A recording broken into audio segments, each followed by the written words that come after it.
no matter how far down you go, there's always a way back up. Wise words spoken from true life experience from a friend of mine, Derek Tsuboi, rebuilding his life from a felony to a successful online business. I saw this post that he made publicly to kind of share his story with the world, and it touched me, and I wanted to get him in here to go through those things and just see what his journey was like. And I think you're going to learn some things from it. So here we go. Yeah, known you for a while. I've never really talked any kind of details about our lives or anything. So I'm kind of looking forward to this. Me too. Just what do you do? What for the kids out in the podcast world? What do you do? What do you do for a living? So I am technically referred to as a digital marketing wizard. Okay. That is my official title as of now. But what I really do is I'm a direct response digital marketer. Okay. I focus on paid ads, funnels, and conversion rate optimization. Direct response. Like my brain immediately went to like rescue on the side of a mountain or something. That's cool. Yeah, in a way. That's where my brain is. For marketing, it's definitely a good way to think about it. That's cool. And you come in wearing a Spartan beast. Tell me about the Spartan stuff first off. Oh man, Spartan. I've been wanting to catch up with you on that because I know you're super into it. I am. I really love the idea of Spartan and the levels, and they kind of have an ascension model, which is a huge part of my own personal marketing strategies and what we apply to businesses. Yeah. So of course, when I saw that applied to fitness, I mean, it was very addictive. Dig it. Clearly. I did a sprint, and immediately after that, I was hooked. I was like, I'm going to do a beast. People tend to get hooked. Like, you either like hate it, like, I hate the mud, I'm never going back, or you get hooked. And then next thing you know, you're doing like 4 or 5 a year. Yeah, that was me. I got hooked. And I ended up doing like about 3 a year on average. Okay, right. I do like a sprint, a super, and a beast. So you got the trifecta for sure. Yes. How many of those have you done? So I've only got one trifecta officially. Did you do it? Am I remembering right? You did it all in one weekend? I did. Okay. I did. What the hell, man? Trifecta weekend. My wife and I were attempting a trifecta weekend for her, actually, at one point. And I had done races prior as well. Okay. And I mean, it was a lot, obviously, to do in a single weekend. How'd you break it down?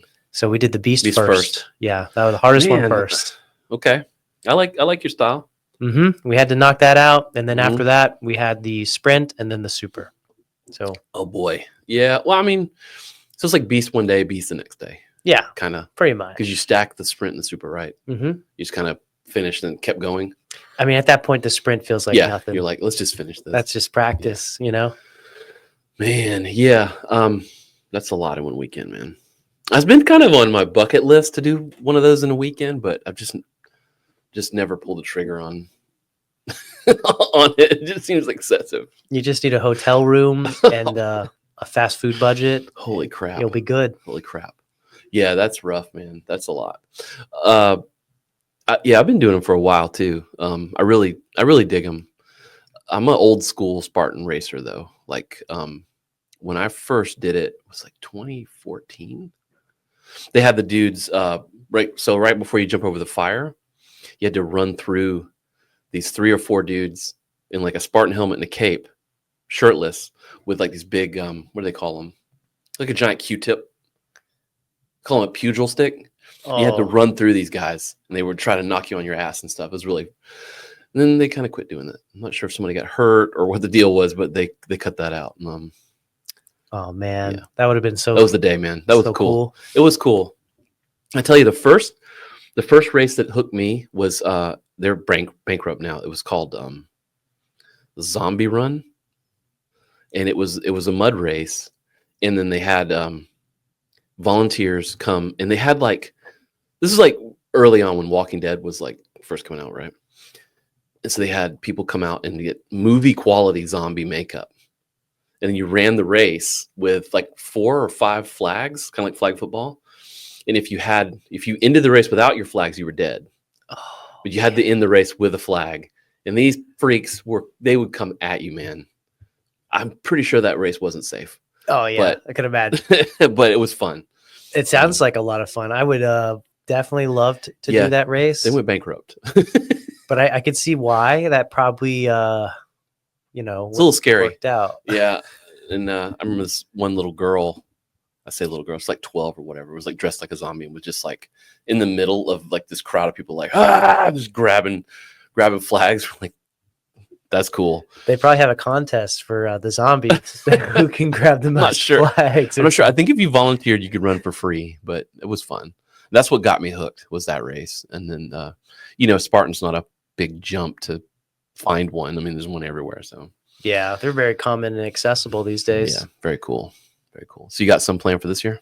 I do, actually. We've already done, well, actually not for, so in this calendar year, I haven't done one yet. I think the first one's this month or next month. I think next month, May. Okay. Yeah. Carolina, and I think November for Carolina. Okay. Both of which I will probably jump on, especially the Carolina one. I'll probably sign up last minute. It's so close. The week before, day before. So close. Yeah, that's cool. So you're here because I saw a post you made, and you exposed some life stories. Can you just tell me a little bit about that? I don't want to just read the thing. But you started off, no matter how far down you go, there's always a way back up, man. And it touched me, man. It touched me when I read that, because like, yeah, when I think about where I was 10 years ago, 20 years ago, it's a very different person. You know, you change, hopefully. That's the hope. Not everybody does. And sometimes you go the other way. You become more of a dick, and sometimes you become cool. You know, so tell me about that, man. Tell me why you made that post in the first place. So I've always kind of known, after, you know, those events occurred, I've had many events occur in my life. I kind of somewhat felt like I was living somewhat of a dual life to a degree. You know, those people that know me really know me. But I started to get, you know, successful, air quotes. I started to make more of a name for myself in the entrepreneurial community. You know, I've built many online businesses and agencies and things myself. Right. Myself. Thanks, Josh. Yeah. Right. But I get it. I've done a lot, and it's been interesting just to kind of see like how much more people start to look at like your life and the things you've done. Yeah. And for sure, you know, where you've come from. And I've had this whole sort of secret life that I never really put out into the world. And you know, my true friends and people that know me and have known about this part of me for many years. And those newer people who have recently met me have no idea. And a lot of them assume I went to business school, or I have like a background in business, or that I, you know, went to college and did all these things. And I'm like, no, I didn't do any of that stuff. I got a music degree from a for-profit college. You know, it's not even credible. Yeah, that's a whole nother music degree. Okay. That's a a very different life 10 years ago. Very. Pursuing a music degree, and then now you're working on the internet. Yeah, I mean, originally it was music. That was the main path, the main focus. It's becoming more the main focus again. Yeah. But music was the path to marketing, and now marketing has become the path to music. Interesting. It's kind of funny how that works. It is. I never assumed that was the way it was going to be. It always comes full circle, man. But, you know, with that, I don't know, I've always just kind of felt like, knowing what I knew about myself and the experiences that I've had, I felt like at some point, like someone was going to out me, or like it was going to come up at some point, even though it never come up. It's just been this irrational fear I think I've had for a long time. And I just randomly decided to put it up. Yeah. I, have a few people, checks and balances and stuff that I, need to go through at this point in my career. And I kind of went through them, sort of. Okay. It was more like normally it's like hey, is this approved? Is this something I can put out? Something I probably should put out? Sure. I in this case, I was like, this is what I'm putting out. I don't really care if you have an opinion on it. I'm not really open to taking it. Yeah. I'm just putting this out there. Okay. Because I feel really strongly about it. Well, on this show, we talk a lot about mindset and approach to life and stuff like that. And I'm a long time. I've been a martial artist my whole life, so I've studied a lot of Japanese philosophy and stuff. And there's a it's, I don't know how else to say it, the Japanese three-face story, right? So there's the face that you show the world, there's the face you show your closest friends, and then there's a face you don't show anybody. So I kind of feel like you're kind of sharing that face that you don't tell anybody about, which I think is courageous. So what happened? Well, I knew the post would be somewhat popular. Yeah. Just because, I already knew. I was like, I'm going to put my mugshot up there. Like, that's going to be... Yeah, I was like, all right. It's going to be interesting for sure. I was like, I'm definitely going to get some attention. I kind of already knew that. But at the same time, I was like, it's going to be inspiring, I think, for a lot of people to see, like, where I've come from. There's probably a lot of people out there that have a similar situation or might be in a similar place that maybe haven't been able to figure it out like I have, or haven't really had as many opportunities, or whatever, the situation may be. And I felt like if I could at least like inspire anybody and put this up there and just kind of show everybody like, hey, this is where I came from. Yeah. You can too. I felt like there could be something to gain from that. That's cool. Help a lot of other people realize that like you could make a huge difference, a huge change. Right. Are you comfortable talking about what you got in trouble for? Sure. What that journey was like? Yeah, absolutely. Let's go through it. So like specifically like the event of the night. However you want to go. Sure. So it's your story, man. What's funny is I got started early in business. A lot earlier than I'll admit, or you'll likely read about me if you ever look me up online. The papers say I started in 2012, which is technically like around the time I started, but I started in business well before that, in the underground business of the hustle. Okay. That was my first business, that and playing in bands. Gotcha. Those were my first businesses. And I treated them both like businesses. I made money from them. We played shows. We had income, right, expenses. And I never realized never correlated that back to like what I do today until recently, which is kind of interesting. Hey man, working on the internet is a thing. Yeah. I don't know why, but I just never looked at it that way. I never thought about it. Had I been a lot younger and realized like kind of what I was doing, I probably could have gotten into this like 10 years earlier. Sure. But I just never connected the dots, so I hustled for many years. Yeah. And eventually I got caught. Of course, the reason I got caught was very silly. It was just going 5 over in an area that I shouldn't have been. Oh, shit. Right? Like, bro. Oh, God. Of all the reasons to get taken down, of all the things I was doing, it was like that was the thing that triggered it all. And that was in Florida. Yep. Okay. I was living in Tampa at the time. I grew up in South Carolina. And when I graduated high school, I moved to Tampa to pursue my dream of being a musician. All right. Being a rock star. I feel you. Yeah. South Carolina just, wasn't going to happen here. Nah, not the same. It's not the same beat. So Tampa, had a lot more going on. Yeah. And I got a lot more involved in my side hustle. Got you. To make ends meet. Yeah. Very tough being a rock star. I hadn't made it. Tampa, Florida seems like a very fertile market. Yeah, it was. It was the death metal capital, I think, of the U.S. It had previously been referred to as that by the time I got there. It was kind of dying out, but it was still way more than I had here. Okay. So it was the dream for me. Okay. And yeah, eventually, the side hustle kind of got to a point of where it had done well. I'd made money and been able to support myself, but push came to shove. Got caught speeding in an area I probably shouldn't have been speeding in with my now wife, which is probably also funny, extra detail. She's been there the whole time. Yeah, she was there with me in the car. She's a real one. Yeah, and we had just moved into our first apartment together.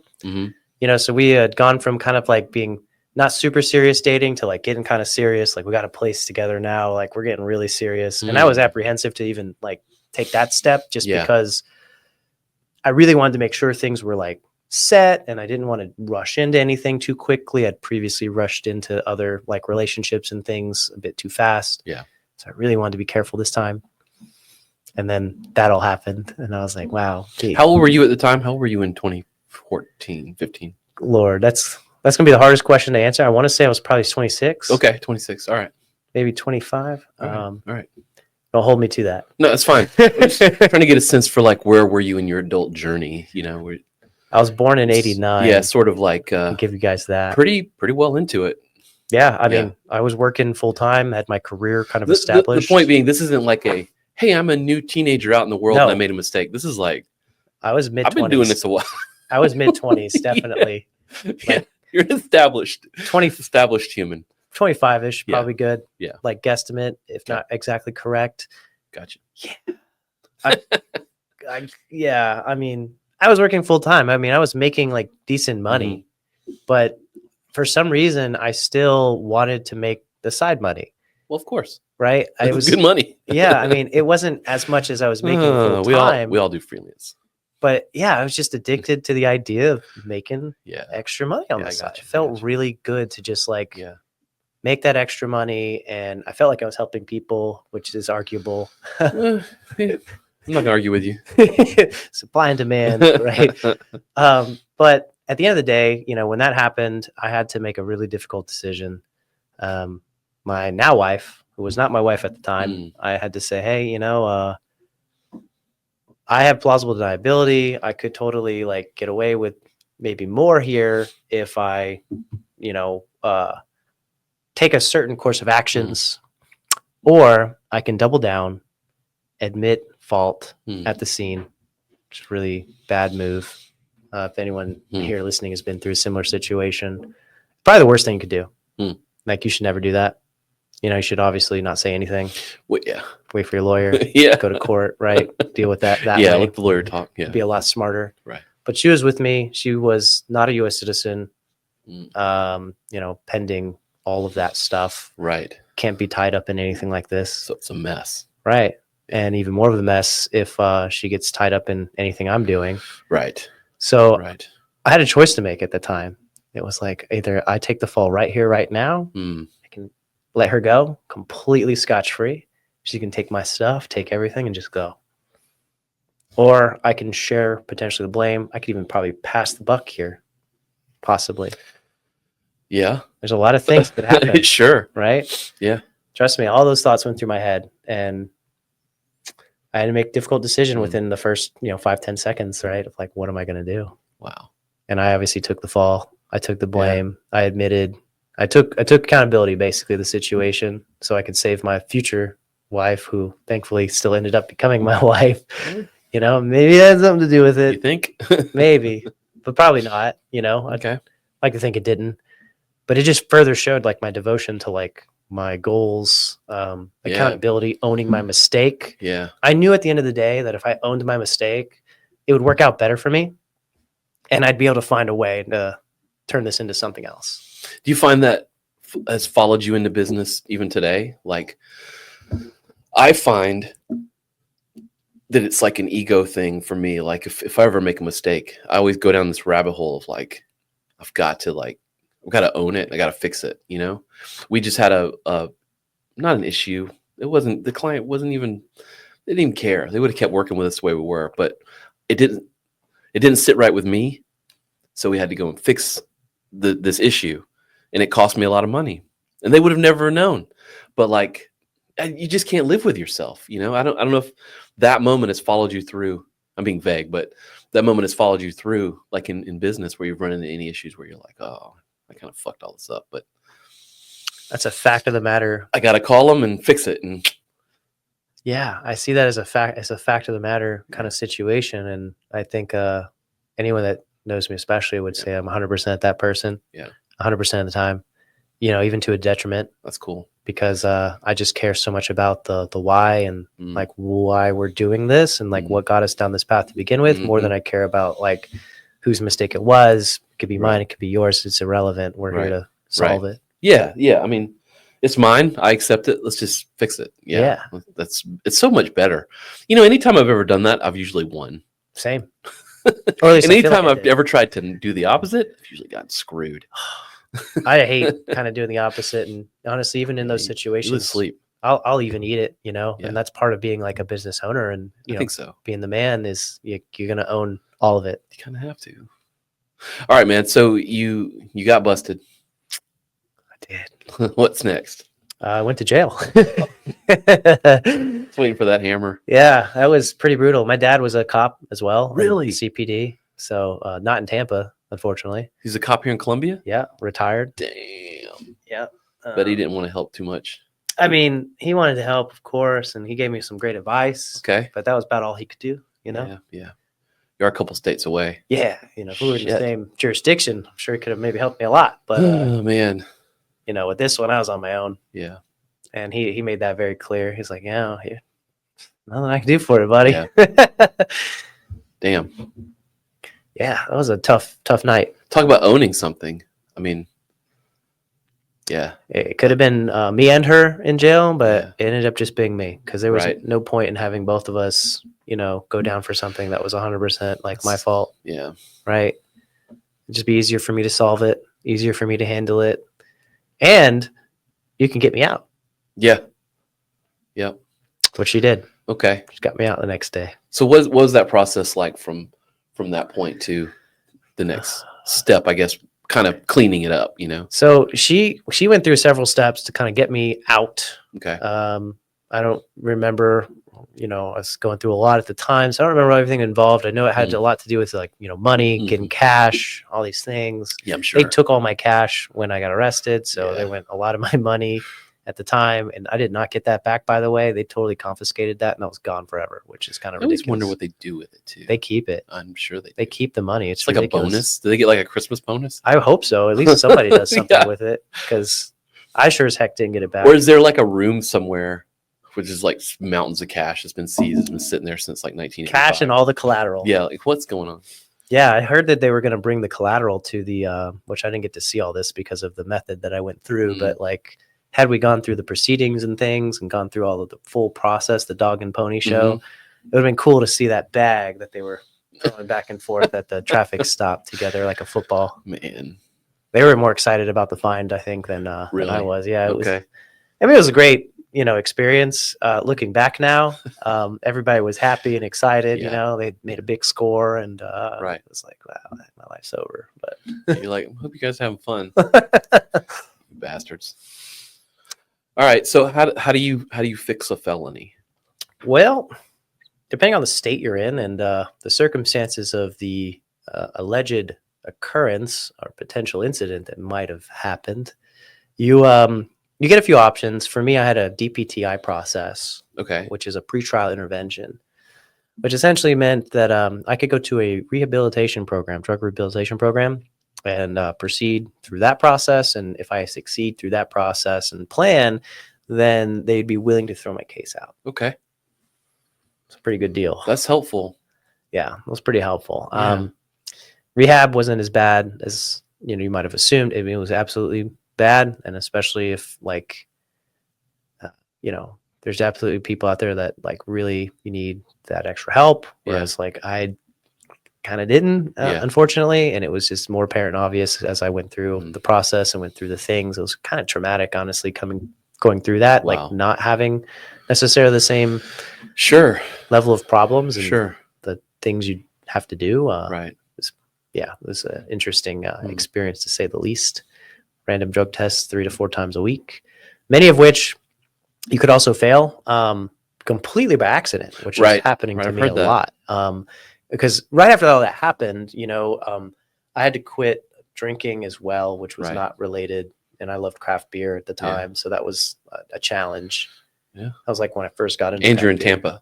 Yeah. I'm in Craft Beer City. And they're like, yeah, you can't have alcohol during this program. What? I'm like, what? But I went to jail for something else. And they're like, yeah, you can't do that. Or alcohol. Nothing. Yeah, it's all the same. And I was like, what? But in my mind, it wasn't. So it was difficult to kind of deal with. So I was getting all these extra blows, I thought at the very least I could still do that, go to the brewery. No, that wasn't allowed either. Surprise. And then I thought, well, I'll just work out and I'll get really in shape. And that'll be the plan. And I started doing that. And that also became a problem. How's that a problem? Well, because when you start working out, right, and you get into like protein shakes and supplements and things, a lot of those can cause false positives with the tests. Right. So again, I'm trying to do these things like for the betterment of myself. Like, come on, give me a break here. Find good hobbies and habits. And and then those were causing problems. So again, it was just like anywhere I turned, I kept feeling like no matter what I did, it was like the wrong thing. Right. Damn. What'd you do? I kept going. Okay. Honestly, the only thing I could do is to keep going and keep moving through it. Even despite false positives, which there's really no beneficial outcome. There's no like upside to that. It's like you come in, you do your test, you fail. So now you get repercussions. Yeah. You get treated as if you failed anyway. You might as well have relapsed at that point because you get treated basically the same way. Like you have, exactly. So it was massively demoralizing for me, going through that process, going through all of that, especially as somebody that didn't feel they had, a similar issue. And then I started to believe I did and started to get into like really weird places because that was the only thing I could do. It was hard. That was the hardest part of the whole process was going through all that. And how long was that? Was that a year? It was a year. A year. Wow. I was also trying to get married at the time. Right. I was in the process of buying a home, my first home. Wow. And had my daughter. Like we were actively trying to have a child during this time too. Yeah, you want to get on with your life. Right. Yeah. I wanted to start my agency, which I'd been kind of doing freelance on the side at this point. Yeah. I started an e-commerce business as well at this point. I was doing everything I could to try to like not keep getting into trouble and kind of going, because it's very easy when you get yourself in that situation and you get on that sort of path to make more mistakes just because now you're under the microscope. Sure. Yeah. Well, like you said, you're taking a protein shake and you're coming up positive for a drug test and you're like, come on. Right. It gets really difficult not to want to just in every shade of the world, that's healthy. Right. It's difficult when you're trying your best to do the right things and you're still being, acknowledged or crucified as if you're not. It's really easy to like take that imaginary plate and just drop it or smash it to the ground. I mean, I can't tell you how many times I like wanted to just completely give up on everything because I was like, dude, I'm doing everything I'm supposed to and I'm still failing. So Spartan race should be no problem for you. Oh, dude. So what kept you going? I mean, what kept you focused? Was it your wife and family? I mean, what? I didn't have the family really at the time yet. So I didn't have that inspiration. I don't think, honestly, and this may not be the healthiest way to think about it, but I don't feel like I had a choice. Like I didn't have anything else like going on. I had no other plans, no other options. I couldn't tell my job about this because I was worried I'd be stigmatized and potentially fired because of drug charges. I mean, that kind of doesn't look great. Yeah. I'm sure now. Where were you working at the time? I was working for a landscape lighting company selling e-commerce products. Okay. It's what helped me get into my online journey. That's cool. Yeah. Had it not been for that job, I don't think I'd be doing what I'm doing today. It's rad. So I needed that job. Yeah. You don't. I couldn't afford to not have that job. There's a lot going on there. Gosh, if that, that would have become a problem. Yeah. I don't know what would have happened, but I literally survived and did the random drug tests at work without anyone finding out, at least to my knowledge. Wow. And they'd call me at like 11 and be like, Derek, you need to come here now. You have to be here in like 15 minutes to drug test. And I'm like, oh God.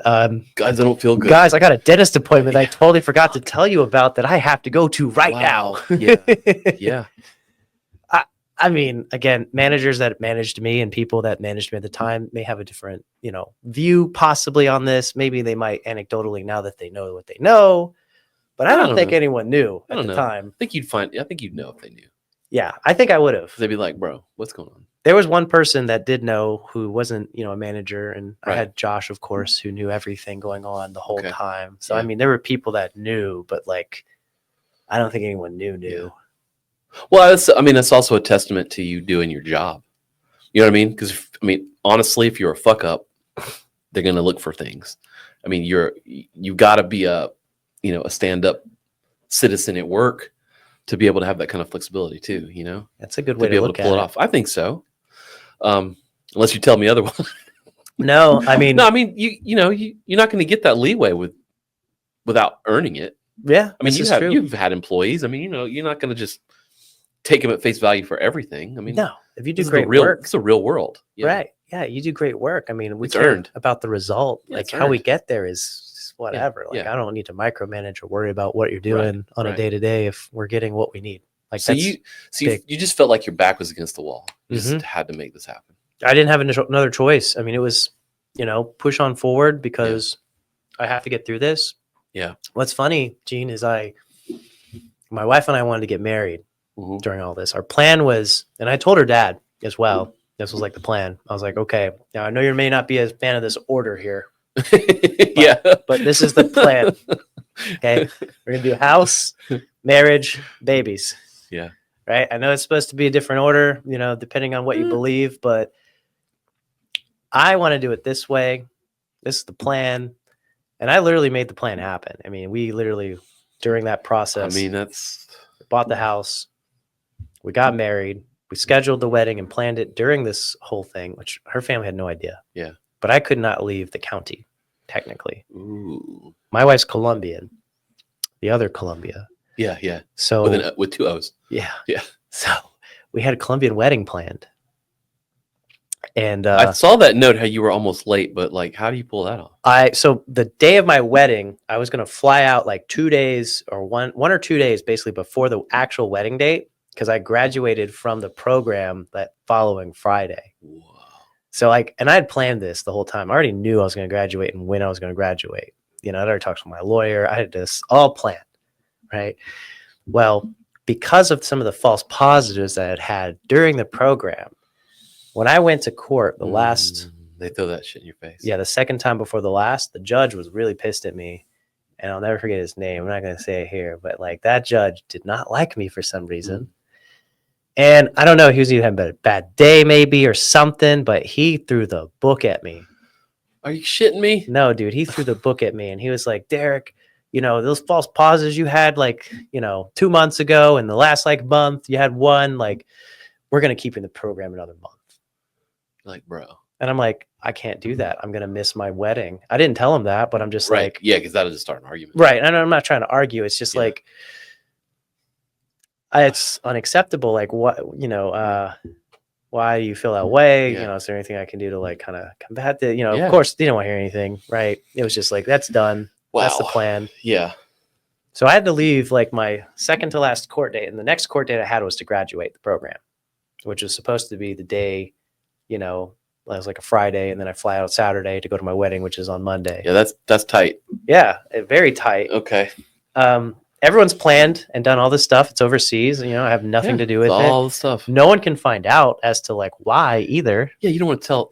Oh, by the way, my family's wife or my wife's family is very religious, and it just didn't feel like something that would fly at the time. Now it's very different, but at the time I just did not feel like this was probably a good detail to get out into the world. Yeah, let me just fix this. And so I was worried, man. I was like, I don't think I'm going to make my wedding. Mm-hmm. My wife was like, what should we do? Should we tell them and reschedule it?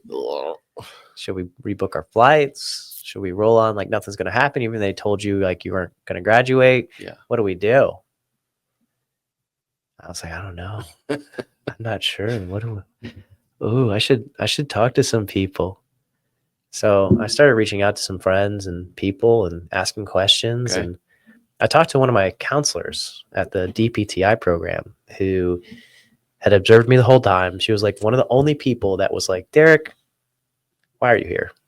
Right. And I was like, I'm here under court order. Yeah. I should not be here. I'm happy you can see I don't belong here, right. but I don't belong here. Yeah. I'm here to complete the program. That is it. I gotta go. Yeah. I need to get out of here. Yeah. This is not for me. I appreciate what you guys are doing, but it's not for me. And she actually basically gave me this piece of advice, which sounds ridiculous. And I'm gonna say it here. It's the most profound thing that I've ever been told. She told me that on my next court date, I will walk up to the judge as if I was graduating, and he asks me why I'm there, and I tell him that I'm there to graduate. Essentially pretend like this last instance of whatever occurred didn't occur, and walk up following the script, and you should be able to walk out of there. Okay. I said, this sounds crazy. That sounds like he's going to yell at me again. Yeah. It sounds like I'm going to get either in big time trouble or this is going to work out and I'm going to get like the biggest break of my life. Right. And she was like, well, listen, I've been here 20 years. You take my advice or not. It's up to you. But if I were you, I wouldn't miss my wedding. And I was like, oh, okay. Jeez. Go with the advice of just one random person. Yeah. I'm like, that just sounds so crazy. I don't know if this is going to work out. Worst case scenario, the judge's going to think I'm even more crazy. Maybe I'll get committed. Like, what's going to happen? Yeah. I didn't have a choice, though. Think about it. Put yourself in that situation. You had to sell, man. What are you gonna do? You gonna walk up to the precipice and say, "Hey, I'm here to graduate as according to plan." You know, we said this was the plan a year ago, and I'm here to follow through on said plan. We're done, Bubba. Or am I gonna show apprehension? Am I gonna show I was like, if I show any sense of apprehension, they're not gonna believe me. So I need to I don't know. Part of me got a little crazy, and I was like, you know what? Maybe I'm just gonna. I don't have another choice. I gotta believe in this crazy idea, and then this crazy lady who's been here teaching all these people. I mean, I'm one of hundreds, if not thousands, of people in her life that she's coached, trained. Yeah. I'm like, you know what? I'm gonna do it. I'm gonna see what happens. Worst case scenario, I don't get to do what I'd have the same outcome if I didn't, right? Versus if I don't. Yeah. Yeah. What if I got to lose? Nothing. Everything. Okay. Right? All right. Well, I guess so. I have everything. Yeah, I wasn't thinking of it that way. Right? Yeah. Versus if I don't try, I lose nothing. But I have nothing to gain. Love it. So I took that chance, man. And that was probably still to this day one of the craziest things I feel like I've ever done. That's awesome. Let's walk up in the courtroom in front of everybody as if I was good. I had seen many other people graduate. So I knew it looked the same. I've seen it. So I was like, I'm just going to do that. And I'm going to stare the judge right in the eye and say, hi, Judge. My name is Derek Tsuboi, and I'm here to graduate today. I said exactly that in that same tone, did not break eye contact. And that man pulled out a little certificate from his book of certificates and was like, yes, Mr. Tsuboi, congratulations on completing your DPTI program. I walked up, I shook his hand, I got my certificate. I walked out of that courtroom. I called my wife and I was like, our wedding's on. It's happening. We're going to be married in 4 days. That's cool. And then you ran like fucking hell. Yeah, I actually went out to eat right after that. Yeah, I would not have been eating before that. I didn't go back to work that day. Yeah, no shit. I was like, the dentist said I shouldn't go back to work. I'm going to go chill. And I went out to eat. I took myself to the brewery, had a beer, had some food, and just... Yeah. Wow. I was like, wow, we should pack for the trip. That's legit. It's coming up this weekend. That is legit. It makes all the sales meetings and calls the years after that walk in the park, man. Oh, man. I mean, everything after that just feels like a walk in the park at the end of the day. That's rad. Because it really taught me at the end of the day that regardless of how I feel or what I hear or what I thought I heard or what's going on, again, I'll never know the true details of that situation or what occurred between those different parties and whatever. Yeah. And the lesson that I kind of got from that was that perseverance and at least following through, and the way that we said we were going to do this, showing up on day 30, we're there. Yeah. I might not make it across the finish line. That's not up to me to decide, but I'm going to show up anyways. It's bad. As if I'm going to. Yeah. And the only way I won't is if I truly don't have what I need or don't have what I must have at that point, which I had what I needed. I had done the things, and that's why I was able to walk. So I felt like, if anything, that lady kind of gave me a little more confidence, the confidence to just be willing to try, right? Even when it seemed impossible, right? It's impossible. Yeah. But I'd done the impossible more than once. Yeah. So why am I going to start doubting myself now? I don't know, man. I feel like maybe to the wrong person, that could have been bad advice. But to me, it's been something I feel like I've been able to turn into something really cool. That's very cool. That's a story, man.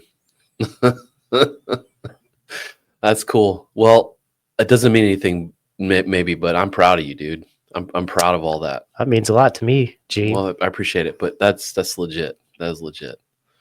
How did you so you further on the story? I mean, you've expunged this, right? I mean, thing that may have or may not have happened, but no, it happened. And there's still like pictures online and things, when something like that happens or anything online happens, really like, it's there forever. Yeah, it's there forever. That's, I mean, I've grown up around that idea for forever. So I always knew. It's a lesson I teach my two sons, like, be careful, guys. Like whatever's out there, it's not going away. No, you cannot get rid of it. That's a great way to tie this together as well, because to me that was the same thing. Even though I expunged it, I conquered the thing.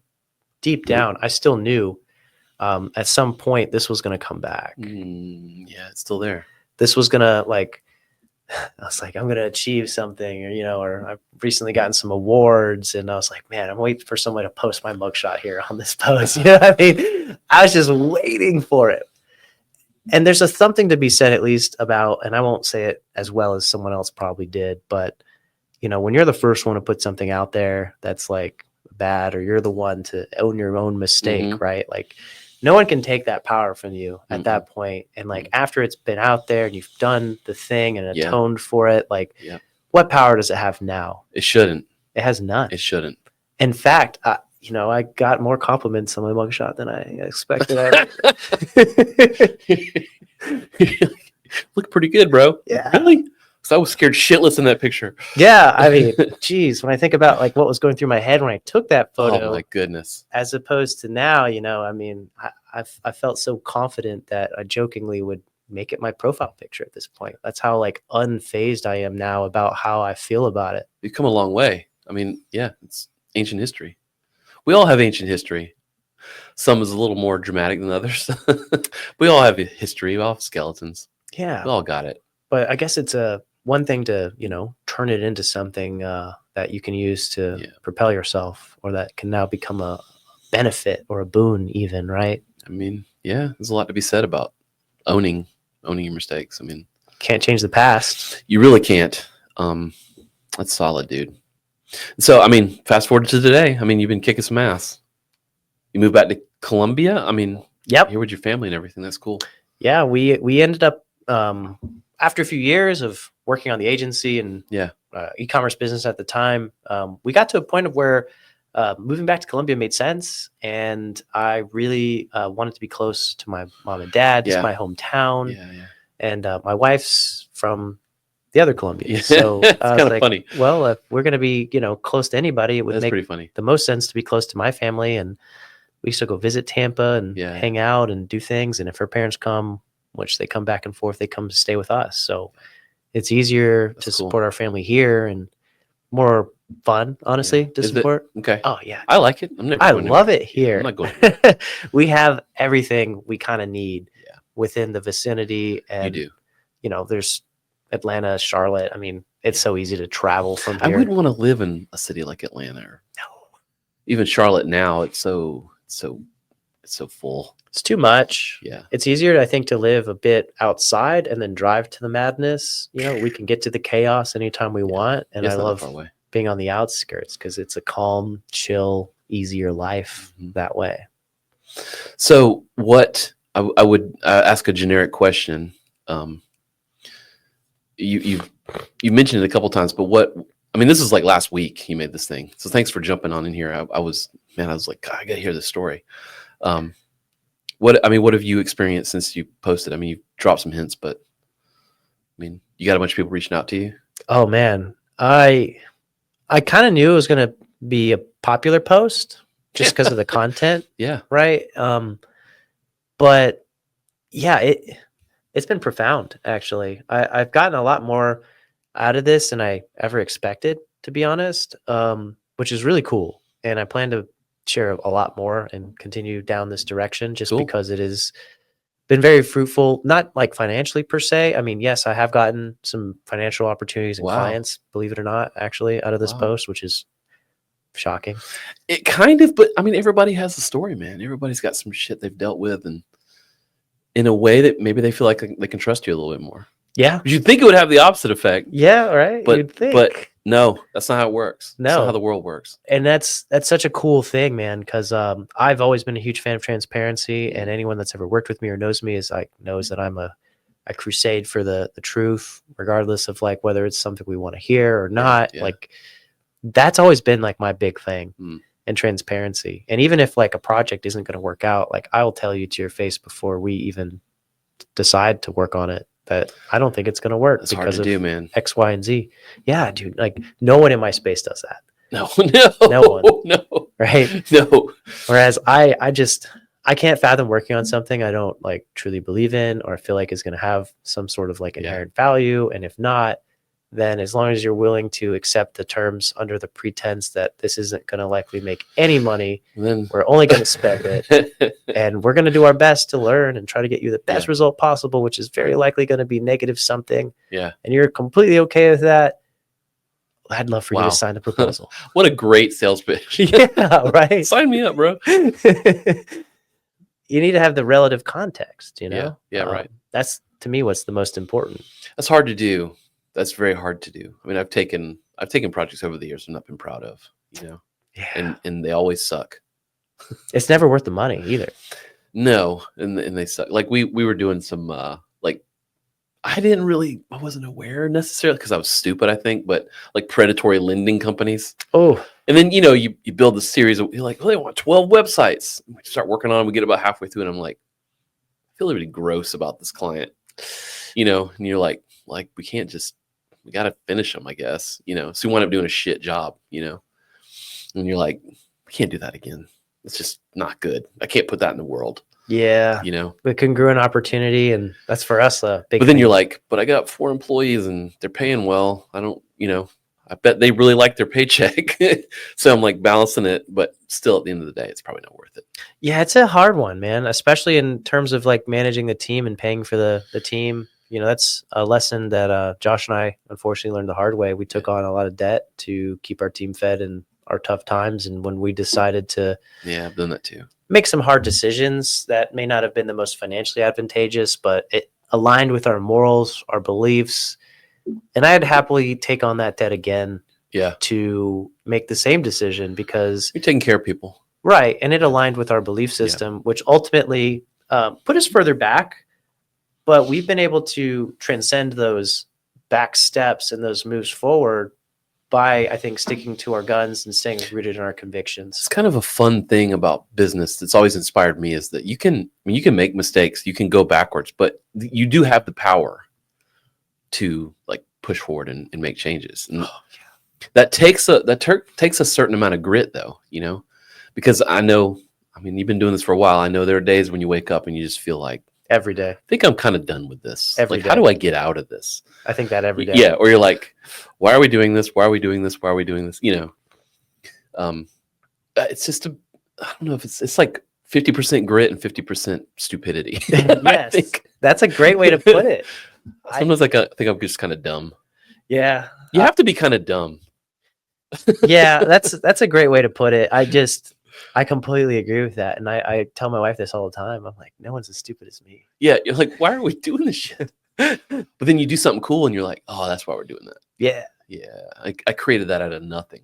It's the peaks and valleys for sure. The feast or famine I like to refer to. It is. Most people think it's financial. And yeah, it is a lot of times too. But like the feast or famine I always like to refer to is just like, I feel like I am the most genius person in the world at times. And then equally feel like I'm also the dumbest person at times. And I go through that cycle many times throughout the same days. But everybody's doing it. I mean, we're all making the same mistakes and doing stuff. And I mean, it's just part of the process, I think.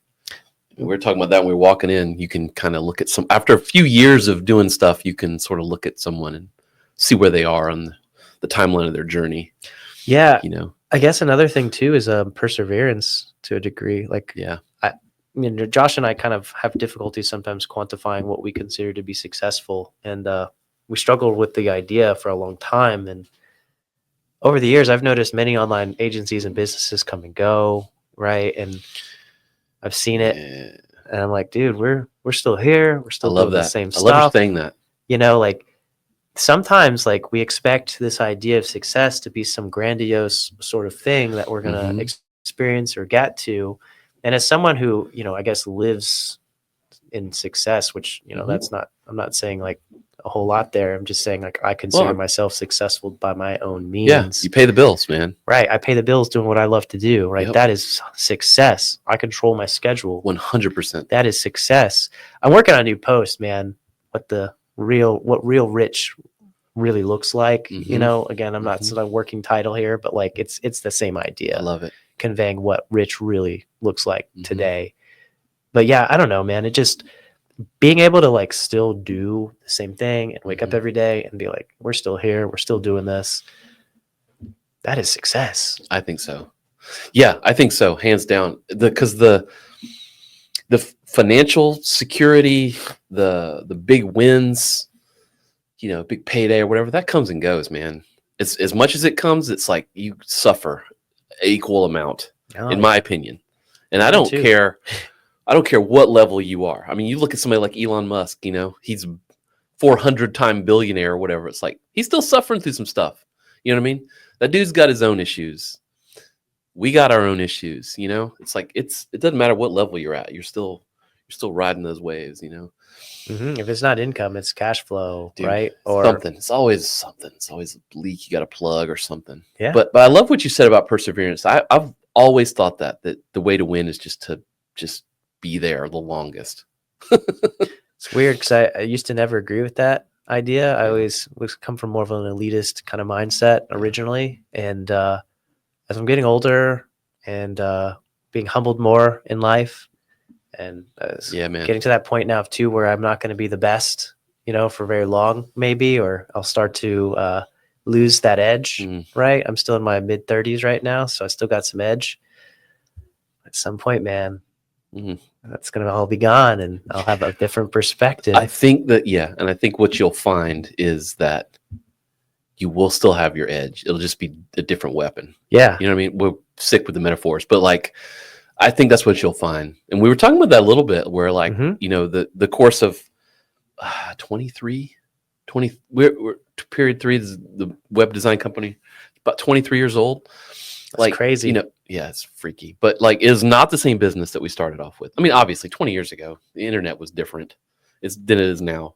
But even 5 years ago, we were doing different stuff. And I think that's sort of part of that perseverance. It's like approaching it differently. If we would have went all in on this one thing, and this is what we're identified as, and we do this one thing, we'd be gone, you know?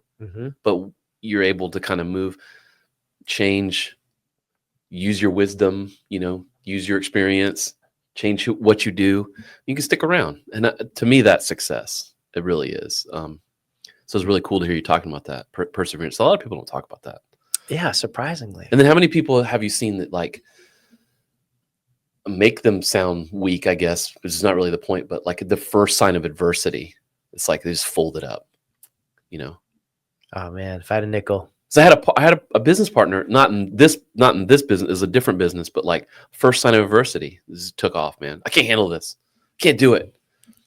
You know, and you're like the opposite. Okay, well, I mean, you know, just the first try here. You know, the first try might not work, dude. You know, I mean, we're gonna try it again, but you're either part of it or not. Yeah, we're gonna have this is the first of many. You know, we're gonna have hundreds of these. Like, yeah, we should get comfortable here because that's kind of my approach. Is I'm like, let's get comfortable here. Like, if we are used to failure and failure is just kind of every day, then we're eventually going to fail our way to success. I think so. Yeah, I mean, as long as it's not super bad. Yeah, I mean, listen. But I mean, hopefully you have the wisdom to keep it from being a monumental thing. Even then, you can probably recover.